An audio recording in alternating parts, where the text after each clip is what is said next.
Parlez plus doucement, parlez doucement. Là, on était trop autour. Restez juste 2-3 autour de lui.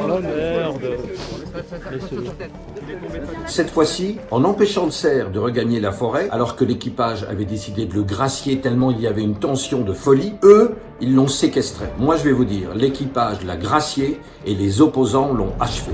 Pas de problème. C'est du pourri, ça.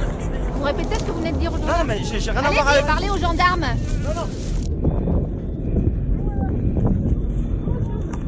Ne touche pas, ne touche pas. Je te le dis, ne touche pas. T'allonges sur place, là. Touche-moi, touche-moi. T'allonges sur place. Qu'est-ce que tu fais? Allez, vas-y, approche. Je m'en branle que je sois filmé. Vous touchez au chien, vous les tapez. Je protège mes chiens. Ne touchez pas aux chiens, s'il vous plaît. Cassez-vous, putain. Il y a le chien. Oh.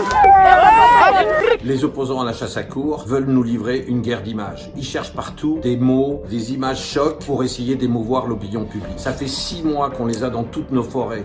Ils ne trouvent rien. S'ils sont pas d'accord, ils ont le droit de le dire, mais pas de violence, pas de brutalité sur nos chiens, comme on le voit trop souvent. Il faut se situer dans le contexte de la prédation. C'est un animal proie et le contact avec son prédateur se termine de la manière dont on sait. La confrontation avec un prédateur est normale chez eux et il n'y a pas à revenir sur ce sujet. Et la meilleure régulation, c'est la confrontation avec le prédateur. Ces animaux sont programmés pour ça. Toute intervention humaine, parce que le cerf, il ne faut pas oublier, il considère l'humain comme un prédateur, plus on la fait durer, plus c'est générateur de stress. Cet animal qui semble inerte, en fait, accumule un certain nombre de décharges qui courent à sa perte. Il faut toujours avoir à l'esprit qu'il faut intervenir vite avec le moins de manipulation possible, cacher les yeux de l'animal. Quand je vois une troupe de gens autour d'un animal, qu'ils prennent dans leurs mains, qu'ils lui mettent de l'eau sur le naseau, etc. C'est toutes les conditions réunies pour que ça se passe mal.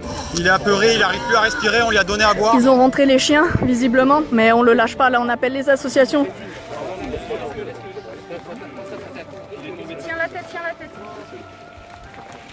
On est resté autour de lui 20 minutes peut-être. Les activistes anti-chasse à courre sont irresponsables et inconscients. Ils prennent tous les risques. Ils ne se rendent pas compte du danger à se mettre devant un animal sauvage. Un jour, il y aura un accident grave. Ils mentent à la population et ils sont tout le temps en train de provoquer, à toucher à l'intégrité des personnes, à faire des bêtises en forêt. C'est devenu plus violent, plus agressif et ils sont plus du tout pacifistes et... Et que ça va.